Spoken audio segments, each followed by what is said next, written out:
Akash, please go ahead. We are live now. Yeah. Welcome everyone to, to our podcast. We are SciComm Synapse and we are inviting Dr. Payal Joshi. She is currently serving as Director and Head of Operations and Method Development at Shafali Research Laboratories, Mumbai. She completed a master's degree in organic chemistry in 2005 from Srimati Chandibai Mansukbai College. She was awarded the National Scholarship in 2003 by the MHRD to pursue her master's degree. After qualifying GATE in 2007, she pursued doctoral studies and earned her PhD in chemical sciences in 2010 from School of Science at SVKM's NMIMS University, Mumbai.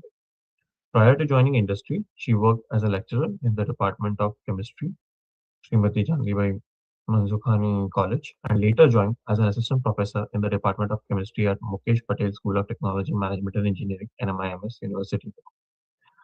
She has over 15 years of academic experience and more than 3 years of industry leadership. Her research interests include food chemistry, green chemistry, and machine learning in chemistry. Her book, Engineering Chemistry, published by Oxford University Press, is included in the BE and BTech syllabi of University of Mumbai since 2009. In 2019, she served as the Mumbai Regional Coordinator for the International Year of the Periodic Table India program. Dr. Joshi has authored 3 books and over 30 research papers, and holds 1 copyright and 2 patents. She served as peer reviewer for various international journals and has delivered numerous national and international talks in the fields of science and technology. Over 3 years in industry leadership, she has contributed to the commissioning of more than 5 industry grant projects totaling over 5 crore rupees, reflecting her strength in translating research into scalable real-world solutions. Beyond her scientific pursuits, she is a combat sportsman, fencing and archery, and an avid bird photographer, with her work recently featured in a column of Chem- Chemistry World. She is an affiliate member of the Royal Science of Chemistry, Royal Society of Chemistry, community associate member of the American Chemical Society, and a life member of both the Indian Pharmaceutical Association and California Separation Science Society. Ma'am, we have I have met with researchers. I have worked under researchers who are currently doing research, and one of my guide was he said that what he's not getting in his work in the university, he published papers in Nature also, but he wanted to have a real life world impact, to have products or to improve life of people corresponding to his research simultaneously, that he could not see while working in university. For many years he thought that he's just doing it for publishing papers. So we have some questions curated for you so that the students can know how they can have something like a journey of yours. First of all, thank you, Akash, for the introduction and bring it on. I'm all the stage is ours now, so you can just let me know what are your questions. I will try to answer the best possible way, keeping the time limit as well in our. So I don't want to bore the audience with my things, but yes, I'll keep it succinct uh, to begin with. Thank you. You can please pose the questions to me. Sure. So let's start from the beginning. What first pulled you towards chemistry, and did you always imagine ending up where you are today? Kind of. It was always somewhere that I always wanted to pursue my career in the sciences. That was instilled in my mind right from the time when I recall that from my schooling years itself, right from my when we were introduced to the subject of science itself, and I still remember, and I knew when I'll tell you the time because I came from a class of in my school when we were like a bunch of mischievous because I was into sports as well as into studies.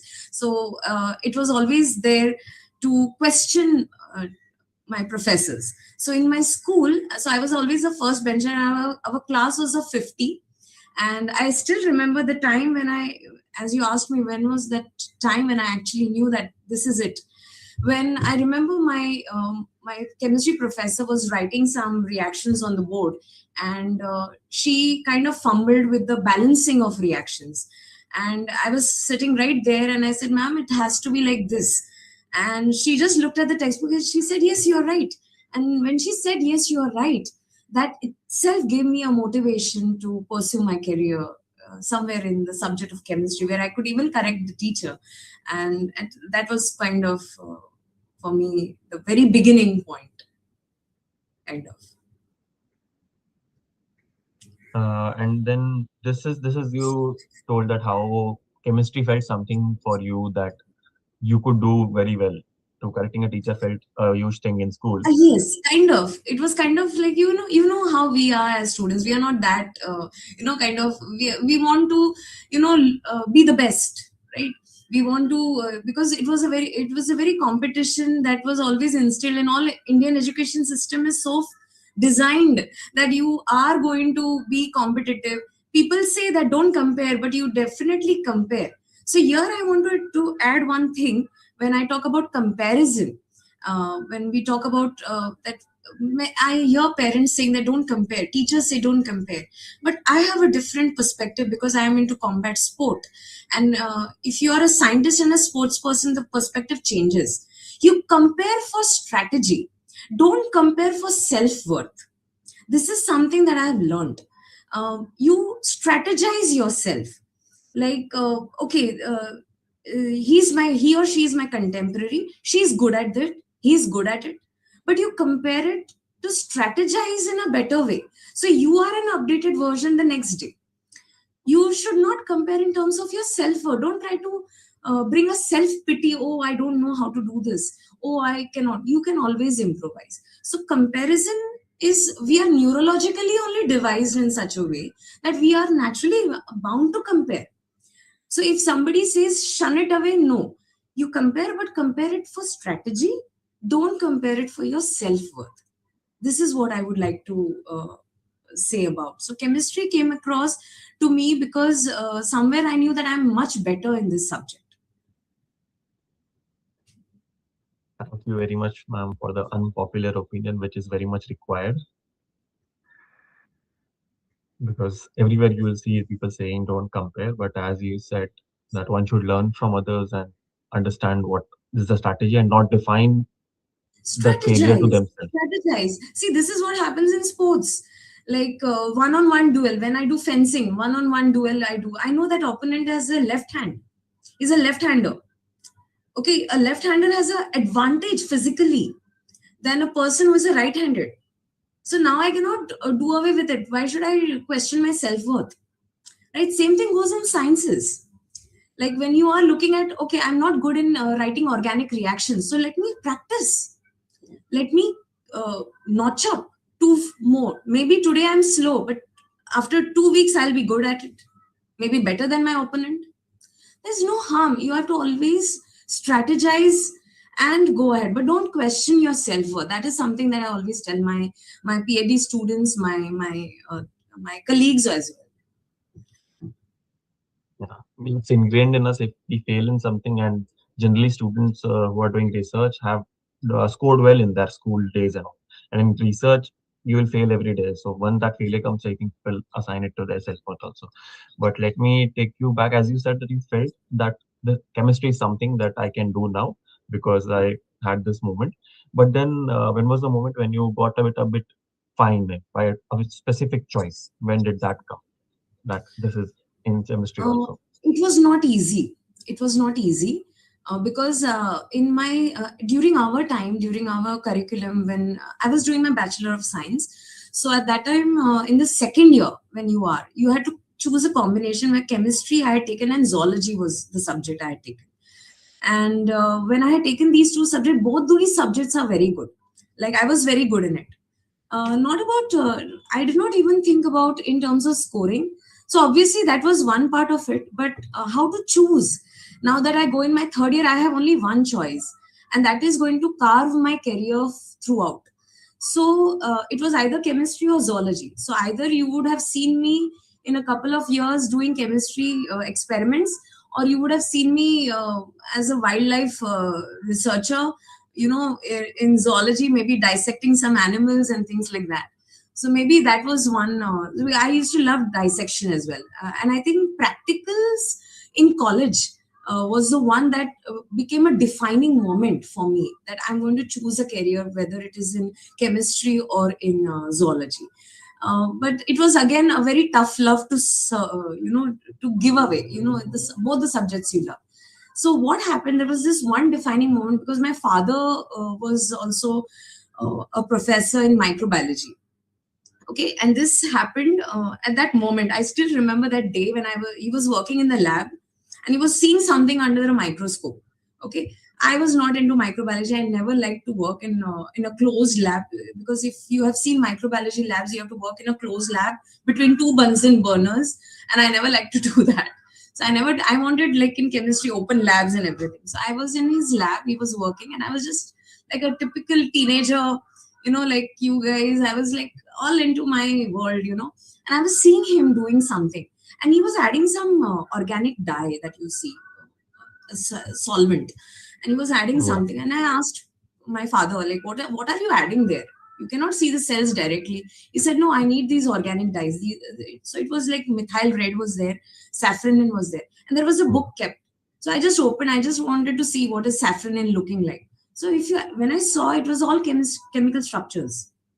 So I was like wondering how microbiologist is also requiring chemistry. So that was the moment I said chemistry is everywhere. Like it is even in that petri plate in which there is agar. Look at the structure of agar. It is again some big benzene accumulated Mm. structure. It is there. So when you draw, no, I tell my students, when you draw benzene, chemistry is a language of its own.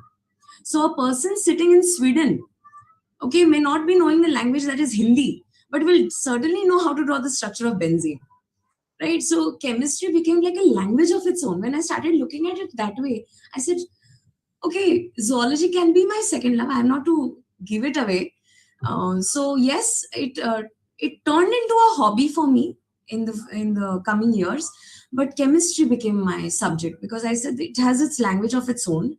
I wanted to pursue a career which is touching so many different areas and niche areas of science.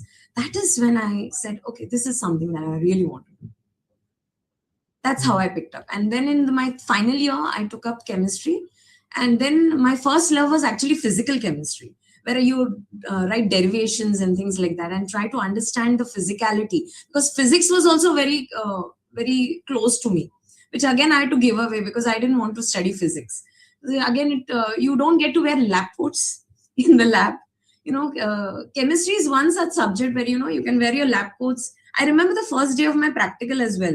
When I used to wear the lab coat, you have to have safety goggles, you have to wear safety gloves. Okay, so the first few weeks, you are only learning about safety. And I think in industry also, we learn safety is the 3 months of training which I underwent when I transitioned from academics to industry. So for 3 weeks, we were only told how to be safe in a lab, in a bench work. And at the same time, you have to take care and safety of your analysts who are with you. So I think that is how I work towards my subject. Yeah, so as students do feel lost during when the initial ages of their college life, like first year, second year, you also had many options and you had to give away many, uh, choosing. As you explained about the equation, I thought physical chemistry only, but then you talked about organic chemistry, and you're Yes, right. Like that is why people love science, right? It is fixed and it has a language of its own. absolutely. It's your own language, and that is the reason why, if I'm not sure, so I do not know whether chemistry many a times people find it very tough, right? Why is it so? Because people find it very abstract. Because you have to imagine Mm. everything, right? Yeah. Because if I say, like, for example, if I say methane, okay, so first thing that you'll start thinking about is valency of carbon. So valency cannot be seen, and students Yeah. believe seeing is believing, right? Mm. Whatever we can see, but something that is so abstract. Like there are so many theories to understand valency and hybridization, so students are all lost. And that is why I always say, I remember teaching chemistry is not that easy. The way teachers are usually teaching very traditionally is not the way I was taught. Thankfully, I was having the best of chemistry professors in my college back then. Okay, I come from a very small hamlet, a very small town where very few teachers were, aware of how to teach chemistry. And I think I their contribution is huge. May not be seen, but the contribution is huge. Can you imagine? I'll just give you one example. When I was taught how to understand the mechanism of hemoglobin, okay, your heme, that is your hemoglobin, your this is that's all biochemistry if you actually see. And I was taught that by my professor how to understand the concept of hemoglobin. If you see textbooks, you can get, okay, it's very difficult to understand. She taught it to us with a example of game of chess. So imagine, she actually brought that in the classroom. She told us that, do you know how to play the game of chess? So for 3 days we learned that. Okay, Oh, whatever the basics, not the entire yeah, yeah, game as such, just just the the rules. basics, the mechanics of that game. Okay, and that to correlate, and then she started teaching us about hemoglobin. Now, what teachers do is they just want to finish off the syllabus in the class, aren't they? So this is how you teach is how you fall for the subject, and that's when I said the beauty of understanding the function of hemoglobin through a game of chess is nowhere written. No, no, there's no protocol. How did the teacher think about it? Just think about it. That's the beauty, and I think that is what I was very fortunate to have such teachers. So that's why we can listen to you and we can see your journey also. Thank you to them. Thank you. Yeah. Many students feel constant pressure to do more and compare themselves with others. How they should avoid that stress and still grow. You have already talked about comparison, but did you also feel a pressure to constantly achieve more? And kind of, yes. There was a time when I was in my masters, and when I started masters, and that was the time when I wanted to do my doctoral studies. And at that point of time, yes, I had a pressure. It's something that, because you don't know which area you are, and are you truly a researcher? Because there's so much being said about being a student, and then to transition from student to a researcher, and to and when you start research, you are told to search a problem, right? And that was the time I was questioning myself, like whether I'll be able to do it. But then I knew that, let me give some that was the time when I was preparing for my competitive exams. And so maybe that was the time when setnet was coming and all those competitive exams. So I started honing those skills. So somewhere at that point of time, even sports took a back seat for me, and there was a pressure to carve a career, because now science was something that I just wanted to do it. And at that time I realized that one particular aspect is, I cannot control the result. Like when I'm preparing for an exam like gate or net, because I cleared that all in one attempt. But when I was clearing these exams, when I was actually clearing, I was not connecting myself to my result. Like I have to score, then only I'll get JRF, then only I'll get SRF, or something like that. I never connected myself to those results. I connected myself that I want to learn something and become more challenging. These things are very challenging. These competitive exams are very challenging. I remember spending 6 months in IIT, in environmental engineering lab. At that time also I was studying. So I entered that lab with no intention to join that lab. There was no intention. My intention was only for those 6 months. I just want to learn something from that professor. So it was only that thing, that those small steps, starting from a very small amount of 2000 per month to entering into an area where I can earn in lakhs, and today even more. So the journey was very unpredictable. There was a pressure, yes, but I did not attach it to my to the result that, oh, I want to join this lab, join this professor, and enter this academic faculty only, and somehow move ahead. I always wanted to train myself, so my skills become transferable. Okay, this is very important for students to understand. I always tell my students, because this is something that ground reality nobody tells you. Train yourself so that you have skills which are transferable. Tomorrow they should come to you and say, okay, this guy, okay, over here who is sitting, can help me with this project. इसके पास ये है, इसे ये आता है, इसे machine learning आती है. Today machine learning and AI has become a big buzzwords, but do you know the basics is mathematics? So if you don't know mathematics, you won't be able to understand the mechanics of the game or the thing that you're generating. People think that it is, I want to do AI. Many people even come to me today for stipend, for scholarships, for for joining my lab. They say, "Ma'am, we want to do AI." No, but AI, what AI? What is AI?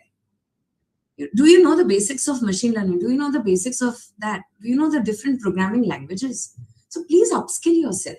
So that was what I was doing when I was, at that time, we did not have, maybe in 2007, AI was nowhere in at least in India. But if you see, AI was very much there in a very rudimentary stage in some of the pharmaceutical companies. And at that time, when I had joined, I remember going to IPCA Laboratories, which is at Kandivli. I remember going there and actually seeing how they are doing that programming. At that time, nobody knew about Python. Nobody knew about C++. So that was something I learned at that juncture.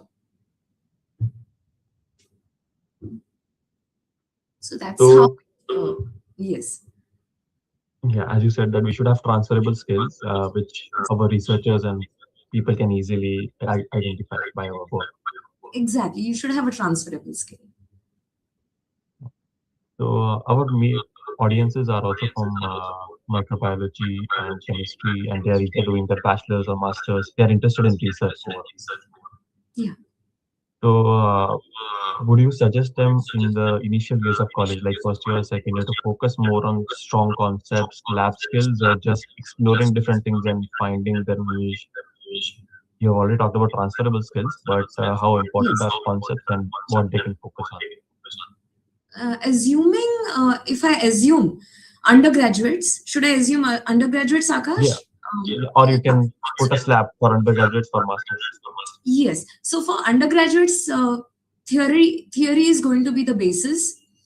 So yes, theory is going to be a part of your understanding.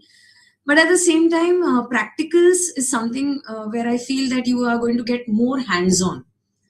So for undergraduates nowadays also, and for both for undergraduates as well as for postgraduate, there are many summer schools where you get hands-on experience on different techniques. Like even if whether you are from microbiology, whether you're from biosciences, you're from chemistry, or even from physics, the basic thing that you will need, whether you go for any research area, you will need at least how to handle one instrument. Okay, any analytical laboratory, wherever you go, you have to know the basics of a basic sophisticated analytical equipment or instrument rather. So you should know how to work with a UV visible spectrophotometer, or maybe an infrared spectrophotometer, fluorescence, Raman spectrophotometers. So all these are basics. And there are many summer schools, I think, in Pune, and where CSR is funding now currently. So these are all summer schools when you have a vacation, and when you can actually enter into these, and you actually, even if it is for 10 days or for 15 days, you will get hands-on. You need to work with that instrument. In colleges, what I observe is the teacher is working and the students are not allowed to touch that instrument because it is of lax, because they think that if something goes wrong, obviously the entire batch suffers. But in these training schools, when you go there, you will get a chance to work on that. So coming back to the question where you're asking me whether undergraduates need to or postgraduates need to hone more on theory, theory is always there. Okay, so assuming that today's students are quite smart enough to, take care of their theory, but don't memorize it. You will need lab skills. Lab skill is something which is again very transferable. If you know how to handle transmission electron microscopy, okay, I think in TIFR, they TIFR in Mumbai, they hold these kind of workshops where I think even the teachers need to learn, academic faculties need to learn. And I think that was the time when I learned about handling scanning electron microscopy, transmission electron microscopy. So even students can enter in that area. And I think utilizing your vacation besides your free time as well, obviously you learn other skill, keep sports in your thing, and obviously utilize these 10-15 days to learn these skill set of how to handle these different analytical instruments. So tomorrow if you join industry, becomes kind of easier for you to manage these equipments, because there nobody is going to teach you directly in the water. Okay, and then you have to just navigate yourself and work towards that in that direction. Yeah. So as you said, I'm also working here as a master thesis student for micro and nano systems. So our also clean room work goes on, and lithography is there, SEM we have to work on. So as you said, that unless we have a project in that lab, we are not allowed to learn how to handle that machine. And unless Exactly. required, I my whole thesis is based on that instrument, then maybe I'm allowed to learn about it. Yes, And absolutely. And this is the fun part of it. And it's scanning electron microscopy, they won't allow you. You have to, even if, like in IIT also, like you have to just give your samples and they will take care of it. But then you cannot do the repeat analysis. Right. I mean, that is again, that's a constraint infrastructurally. In my lab, if the students are there, if they are coming, it is again a kind of a difficult proposition to give them the whole charge of it. But yes, they are handling now because we are not using more of SCM, because that is more of catalytic work. We are doing more of food chemistry right now. So we are doing more of IR nowadays, and somewhere or the other we need some other techniques where if I'm looking at peptides and things like that, then I will be needing some kind of microscopic techniques. But as of now, but as you told me that if it's a project, then you can learn about it, and that is the beauty of it. That is certainly a beauty of it. yeah. We've already talked about that what you had to give away, and you have to choose between chemistry and zoology, and little bit which situations pushed you towards that. But can you elaborate on that? That how you were able to choose? Because many students feel lost, which field to choose and how to find their direction. Did you have How a to pros find con the list? direction. How to find the direction, as you're saying. So I think Yeah. one, as coming back to the same thing, that it is on. I would rather say it's on the market, to be honest. Let me be very clear to you. As a scientist, I'm very much a person who believes in ground realities. Okay, see, one thing I always tell my students is, see, we say science is all about passion, right? But passion is not going to pay your bills, right? That's not going to pay your bills. Your bills are going to be paid by money, right? And to be honest with you, try to adapt yourself or try to carve a career which can give you uh, a, a reputation, which can give you a life, because you're not going to be alone.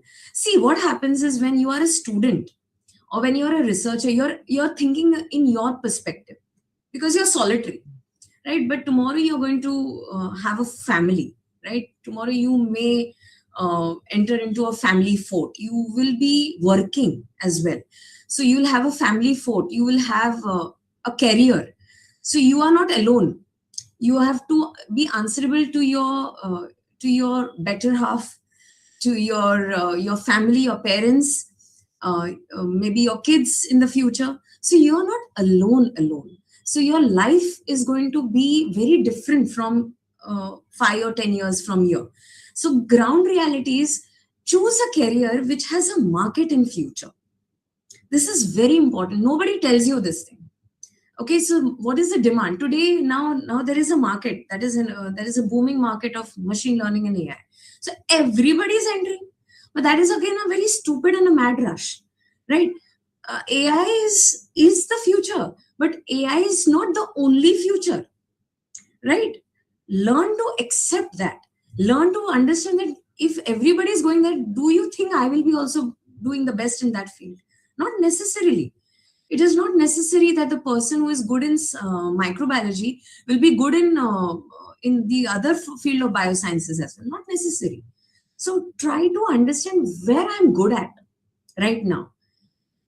Can I have certain skill sets which I can develop in these 6 or 8 months or maybe a year, which can be transferable to the market, which will come in future. So you have to upskill yourself. Today's world is very competitive, and I would like to say that we live in a VUCA world.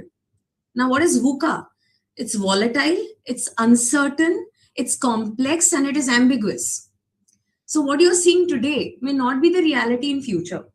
Now, you cannot compare yourself with the Chinese counterparts. You cannot compare yourself. As I was talking about comparison, when I'm talking about in market, I cannot compare myself with the US. I cannot compare myself with China. But I can certainly compare with the ground reality of what is there happening in India. So what I would suggest the students is, what are you good at? And try to upskill yourself. Keep on looking for opportunities, not just in your own geography, your own city or your own town. The world is an oyster. You just try it. There are so many uh, countries. I would say Germany. I think I had been to Germany, and I think it is the number one country when it comes to chemistry. Okay, chemistry, Max Planck Institute. Amazing. I mean, look at their facilities, look at the science going on there. First world is there. So let us accept this fact. I would like to say that yes, India has potential, but do you have that kind of energy and the time to assimilate for India to grow there, or you want to grow with your family in future? So this is the ground reality. I hope I'm making sense here. So because you're not going to move solitary, you're going to move with your family, you're going to move with your parents, you are answerable to your employer tomorrow. So yes, certainly you're going to look at yourself, your family tomorrow, and your kids in future to give a better future to your kids. You're certainly going to have a career. So think in that direction. That will help you in channelizing which subject to go for. So when I say chemistry, chemistry is the only skill which was transferable to many areas of science. So that is the reason why I took up that subject. Zoology would not have. Zoology, I would have been it gives a very thin area of research to me. Again. Yes, so chemistry was multidisciplinary for you, and that was important. Kind of, yes. So, you have done these many years of research, so have like you've surely gone through a phase when experiments don't work out and it feels that whatever I'm trying is not working, everything is stuck. So how do you deal with these phases? I don't look at failure as a setback, first of all. It's not a personal setback for me. I look at it as, okay, now this thing has happened. Now, especially when I'm working with a very big commissioning projects. Now, because we are working on a pilot plant where we are making an agrochemical intermediate, right? So when we are making these kind of big projects, now it has moved from lab scale to pilot plant. So what happens is when there is a failure, okay, so it's not a personal setback for me. Okay, something doesn't work most of the days. So now what will you do? Your logistics are involved here. In industry, the failure feels a lot more, right? And because the money is involved, the capital is involved, stakeholders are involved, your entire team is involved, their cerebral work is involved. So yes, you are answerable because you are handling so many people, so you are answerable to that. But then I look at it when this thing happens, suppose it happens in front of me, the very first thing is I check what I can control right now. So what I can mitigate at this juncture?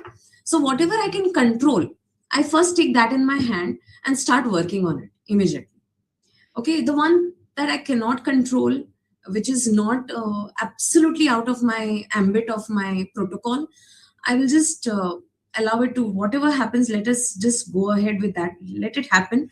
But whatever I can control, I can mitigate to a maximum extent. So if the failure is not 90%, at least the failure will reduce to 60% maybe. So something is in my hand, right? And I always keep my collaborators into loop, because if anything goes wrong, we are not to shun away from the fact that this happened because of this one fellow, that fellow. I don't do that. As a leader, you cannot do that. I never pass on the blame on anyone when it comes to failures. And I ensure that if something had to go wrong, it will go wrong. It's the Murphy's law of management. So in my industry, in my 3 years of my over 3 years now, so people management is something that I've learned. Okay, in that, if something has to go wrong, it will go wrong no matter what you do, right? And learn from that. Okay, so in these when I started my project, I'll give you an example, a very simple, a very short example. I'll not take much of your time. I remember a very eminent scientist, a lady scientist I was working with, and she had given considerable number of years to Roche, and they were working on a pilot plant, and I had just started my industry work, and she was just my senior colleague. Now she's not working with us, but she has retired, and she was working on vitamin A production. And I was like, you were working on vitamin A production, what happened there? So she said that, Payal, it just like for 3 years we were working, everything was going well. Let me put it this way, the failure was not at all seen. Logistically, market wise, everything, the demand, supply, everything was working pitch perfect.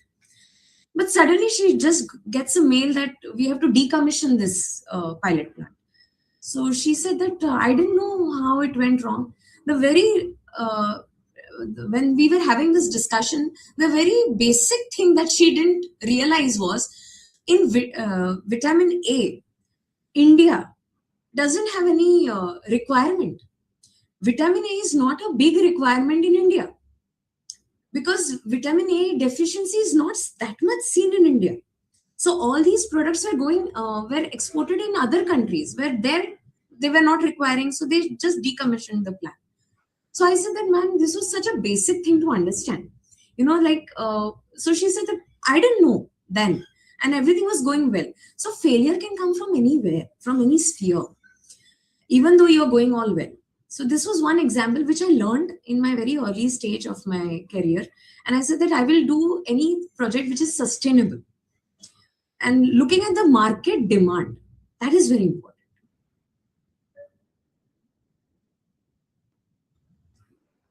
A lot of your work connects science to real world problems like sustainability, as you mentioned.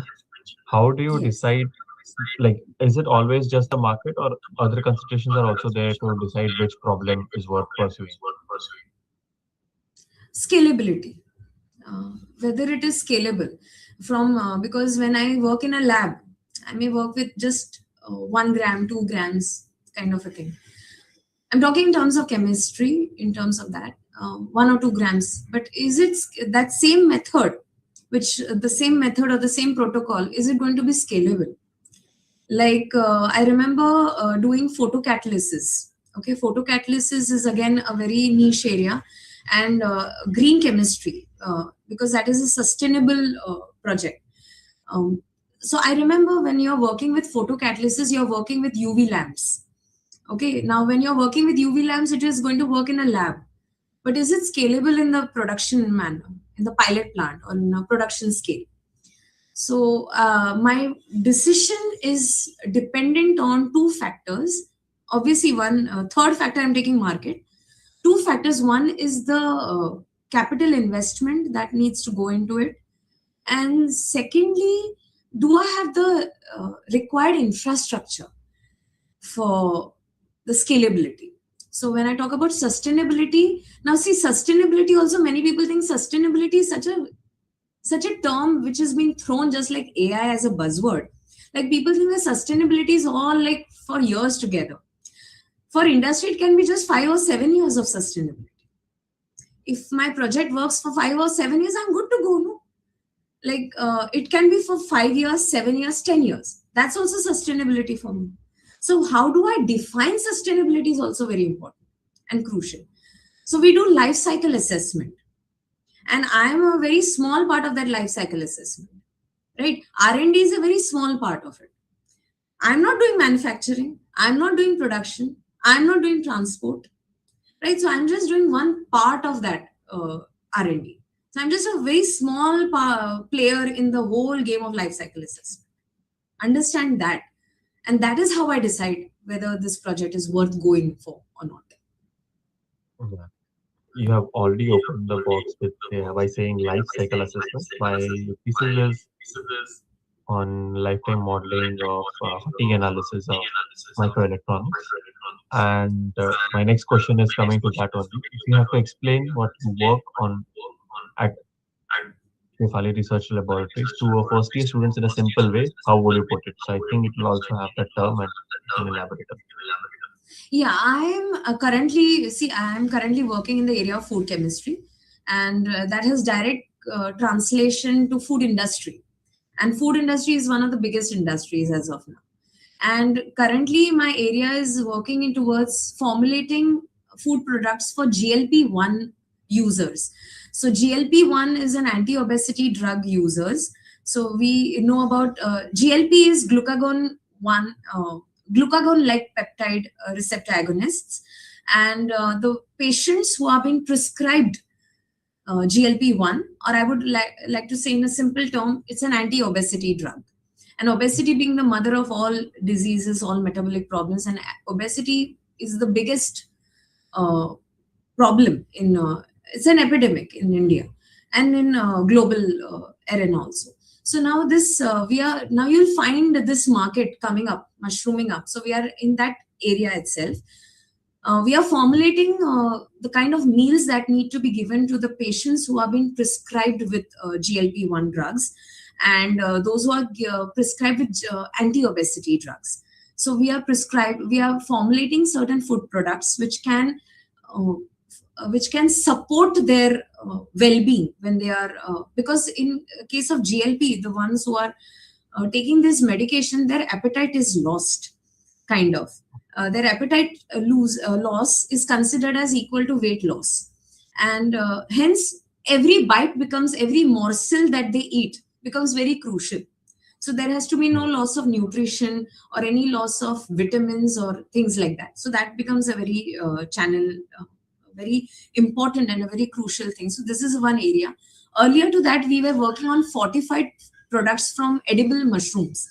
So that was another area, because protein, now you can see the market itself, right? Yeah. Akash, if you just go to a market, you will just find high protein diet.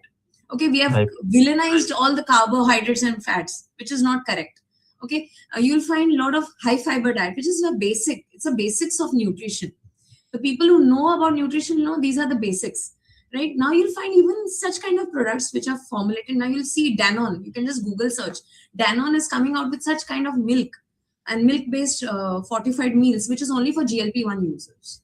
So in a couple Okay. of years, I can see this is a market which is going to mushroom very soon. So you'll find every formulated product with GLP-1 to go. So with that kind of ad also coming up, which will Okay. rub on the customers that, okay, you have weight loss, you have to have these products. But we don't want to do that. That is not my vision. Okay. My vision is to design a meal which is sustainable for a longer period of time when even the medicines are stopped. Because when GLP-1 medicines are causing muscle loss as well. So if your muscle loss happens rather than fat loss, so your immunity goes down. And you can see Right. most of the celebrities are taking it in spite of them not requiring it. See, anti-obesity drug, it was actually GLP-1 drug came for treating diabetes. It didn't come for weight loss. But now people want to look a certain way. They want to look a Yeah. particular in a way. So it's going to be, so that demand is there. But at the same time, we have to formulate meals in such a manner that it doesn't become an added burden for the user. They have to pay extra bucks for that, for buying that product. We don't want to do that. We want to design a meal which is simple, which is attainable at their homes. They have not to do a separate exercise altogether. So that is what we are Yeah. currently looking at. So I'm working, in long story short, I'm working with 24 food chemists on this particular project, which will take some more months. And it's a very interesting project. So I'm all, for it. So Yeah. maybe for 6 or 8 months, it will take me to, launch this project. You have experienced both academia and industry. What's one difference that students usually don't realize until much later? The skill set. See, if you are a teacher, once a teacher, always a teacher. Teaching is not a skill set which is transferable. Let me be very honest with you. Okay, so if because I am also into the hiring process in my lab, and when a person who has 15 years or maybe 16 years, this happened with me. When I transitioned, I ensured that I should be able to jump. So what I did in my final years of my academics, I took up research, as my 80% of my work was research only, because I knew that research skill is transferable. Teaching skill, unfortunately, you can only go from one university to the other, because we don't want teaching experience. If you are today, if any, unfortunately, but that is how things Mm. are. Let us be honest. Now, anybody coming to me with a 15-year or 16-year teaching experience wants to join industry. I'll just ask, what value are you bringing to my desk? You're certainly, teaching is not something that we are doing it immediately, right? So teaching is something someone should have told me when I was uh, planning my career in academics, that teaching is not a transferable skill. Once a teacher, always a teacher. And if you want to move, from industry to teaching to industry. See, now this program is called as transitioning from academic to industry. Maybe that if I outgrow from industry tomorrow, I can even join academic, but that will be easier for me. For me, it will be very easy, because but the universities ask for your industry experience. They don't Yeah. ask you how many years teaching added plus. No doubt, I'm not shunning away, but this is not a transferable skill in industry. So for you to, so if there are any listeners who are looking out for transferable skill, I always say, go for research. Pick up that. Pick up a problem statement that is going to work in a small company, may not be a very big company. Start small. Take up that 6 months. As I told you, I started in IT. I went to a professor behind. I said, I want to learn something. So when the teacher sees the hunger that this student wants to learn something, they will certainly, a good professor will always encourage that. And I've seen many IIT professors, they have, from their research, they have started entrepreneurship. They have outgrown from university, from their own IIT labs. If you know some of the few of the professors, they are doing exceptionally well. They have taken early retirement from their universities and they're doing entrepreneurship. So that is also very, so you can, that is research is transferable, teaching is not. That is something that I would like to tell the students as a ground reality. And you have been involved, obviously, in scientific publishing. Yes. What's something about research culture that students should understand early? Work with integrity. Please work with integrity. Document everything. Right from any experiment that you're doing, please document it. People are going to ask you that. Okay, document each and everything. Don't say the data is lost. Okay, there is no such thing in today's era of OneDrive and your software in this. Don't you ever say that the data is lost. If any scientist comes to me and says, "Ma'am, ये data मिल नहीं रहा है," I will not take that excuse. Same thing goes for the students. So document everything, work with integrity. Research requires a lot of patience, and you will come across a time where you will have to communicate your research through conferences, through paper publications, through journal papers, maybe through some kind of writing work, or maybe through your data should be open, I believe. And today you have a lot of resources where you can keep your data open. I think there are many such libraries online where you can post a preprint.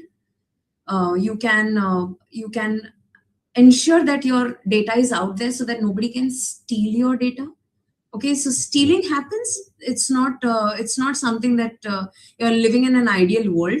So protect your ideas. I always tell my students who are coming into research, protect your ideas, protect your work. Very important in any lab setting. Protect your work. Intellectual input is something that is yours. Okay, you can protect money by keeping it in a bank, but how will you protect your ideas? Protecting your ideas is through patents, through intellectual Yeah. work. So ensure that your work, if you know your work is patentable, ensure that you just go for it. Protect your ideas, protect your work with integrity, document everything that you do. Lab में एक छोटा सा काम भी किया ना, like 50 ml of pipetting work I have done. Okay, I've done this today and I've refrigerated at this, label it, ensure that it is tagged, it is yours, because you're working in a very shared space. Okay, science is unbiased, scientists are not unbiased. This is again something that I always tell. I have worked with number of people and I always say that science is unbiased, scientists are not unbiased. So when you communicate your research to conferences, ensure that you're not spilling out a lot more. I've seen people stealing your ideas from there itself. So ensure that how much you're going to uh, channelize and how much energy you're giving in, how much information you're giving in, how much you're not. So protect your ideas. That is something I want to tell my students who are coming into area of who may join PhD or something. Please protect your ideas. Don't speak to even to your friend. You never know who's going to, you know. Yeah, that's true. That's really true, because you do not know whom you're calling. They are all your colleagues in the traditional sense of it. So and there is one more thing I want to tell you, because there is a rampant. I'm hearing a lot of suicides happening in PhD. So I would like to suggest that please have a background research of your PI. Very important. Your investigator, maybe he or she has a big research profile, but may not be the best person, or maybe not the best scientist in terms of character, in terms of, we don't know. Okay, so please ask past students, like how this lab is, how is this professor, does he support you, does he conduct weekly meetings or not? So something that I would like to suggest students who are delving into research. So you should know about your guide before you join that lab. That's from my side. Yeah. Yeah. Lastly, if you could go back and give one honest piece of advice to your first year self, what would it be? My first self would be that please get comfortable with discomfort. I mean, and please don't leave your sports. I wish I would have given a little more time for my sports. I always like to inculcate that. So don't leave your hobbies. I continue that. The one line that I would like to really tell my younger self would be that get comfortable with discomfort. Okay, and channelize your whatever your anguish or your anger into sports, because sports gives you that mental agility, which I think kind of that I didn't have during my teenage years, and the mental agility that I got with experience, with time, with experience, of course, of my life.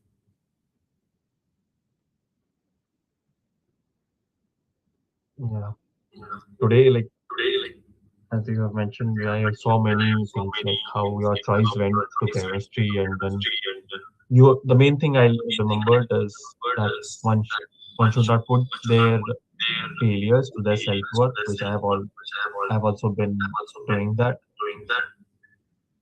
And also that you, whatever work you're doing, you should yourself do the market research first, right? Yeah, you should know how do you see yourself in next few years. You are not going to be alone, right? You're not going to be leading a single life, right? You have so many people. who will be joining. Your parents should see you in a, they also have so many aspirations on with you, but obviously we have not to take that pressure. Fortunately, my parents never pressurized me. So, if you feel the parental pressure, please avoid that. Talk to your professors, to your mentors, who can help you, navigate. And that is what I would suggest. Well, many a times there was some students who come to me that they say that, "Ma'am, my parents say this thing and that." Um, every individual has, and parents do have certain things they want to look at their children the best possible. I also do the same for my children. So that happens. So yes, but don't take that as a pressure.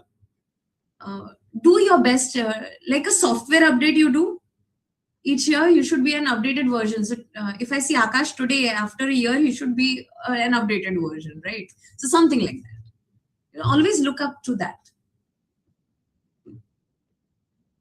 Yeah. I would like everyone to take notes, and if you have questions, you can email us later. Maybe we can forward them to Dr. Joshi.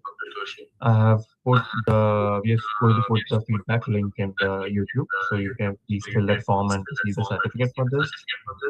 Thank you, ma'am, for being here and giving us your time. It was a very interesting conversation, and as I told you, I have been with researchers who are concerned about the real world impact. Maybe that they can also take something from this conversation and understand that how they can transition to a industry career. Yeah. Thank you, Akash. Thank you for having me here. And it's an honor to be with SciComm Synapse. And you're doing a great work. And I want to encourage the entire team to keep doing much better and grow even more. Thank you so much for having me. It was certainly a great time I had with you. Thank you. Yeah, we take a small question from Samila. Maybe Samila has a question. Yeah. Yeah. So since you work on since you work on health and industry and academia, there are many friends who do a BSc, MSc, but don't know. They get stalled out. That what to do in the direction. They tend to do that kind of jobs that they are not even identify their talent.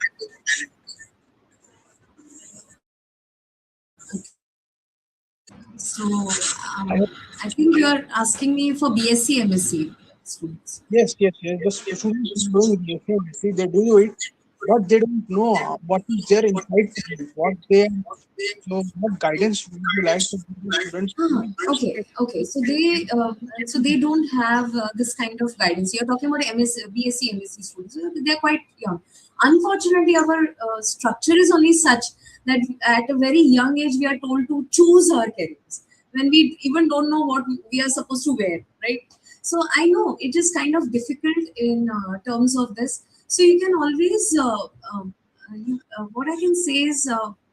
Even if you're getting lost, there is always something that you have to question and to ask yourself, like what I can do in my what I'm good at.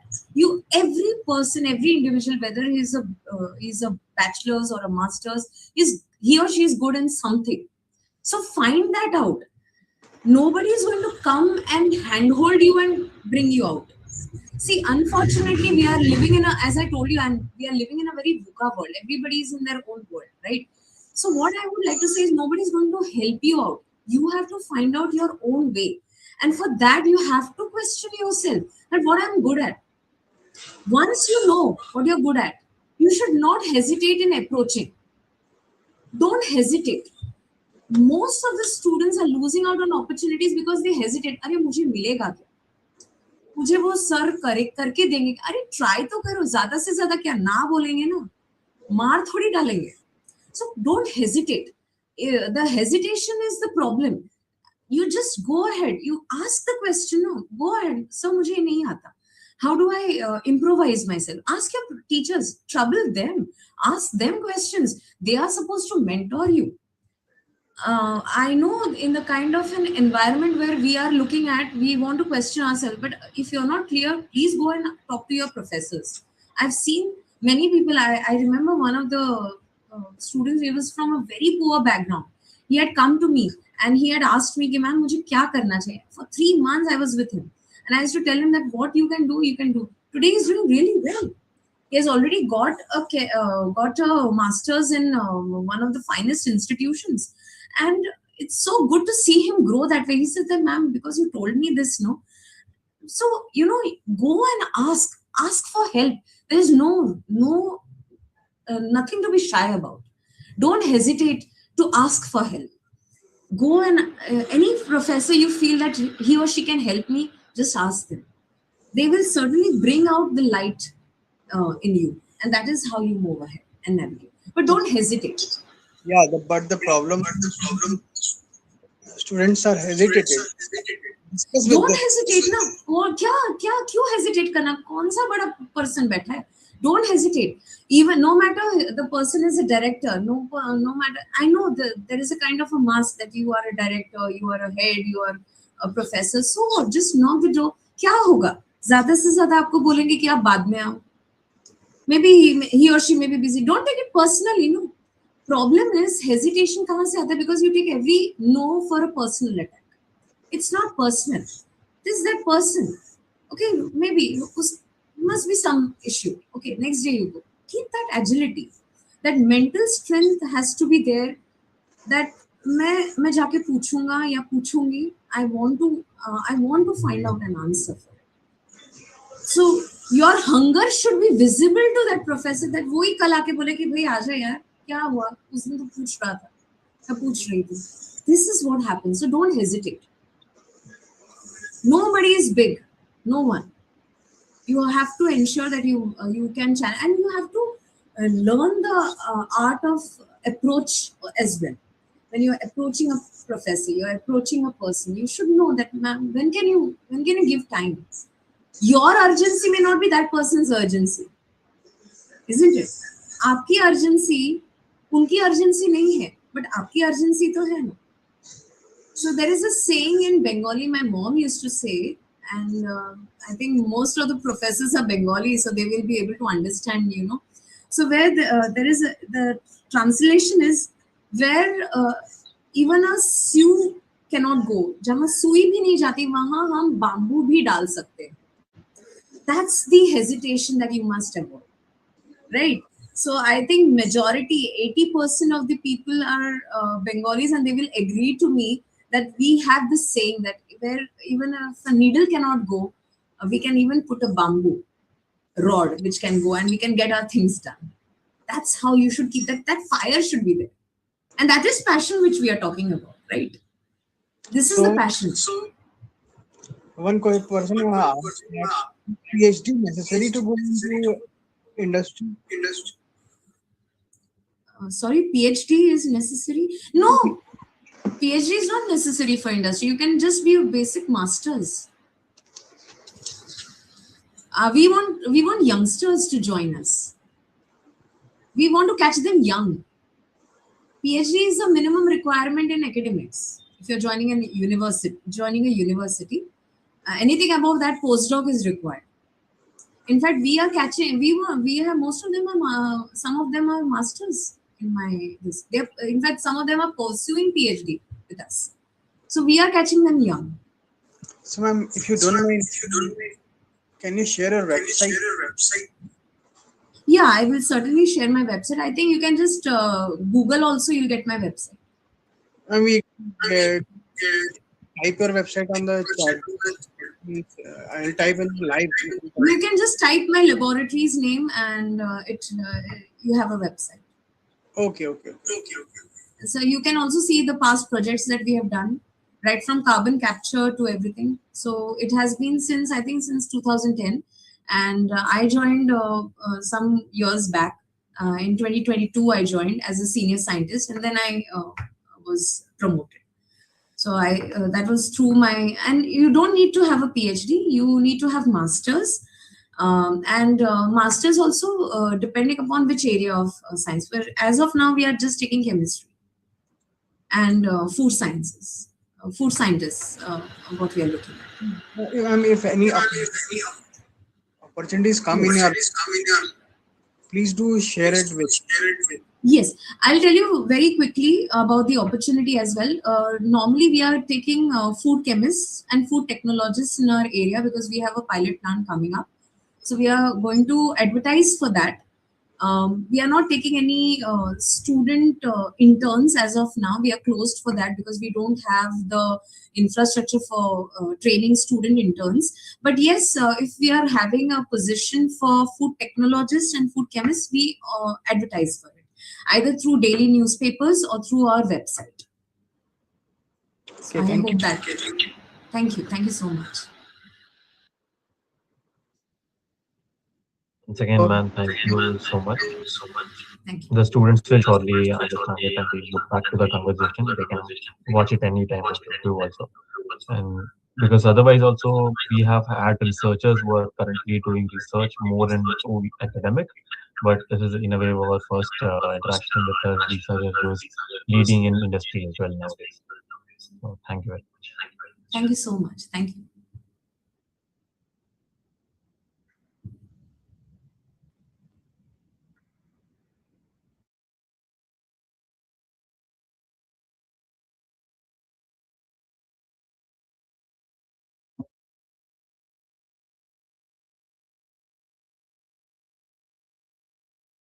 Earbuds की वजह से आवाज खराब आ रहा था क्या?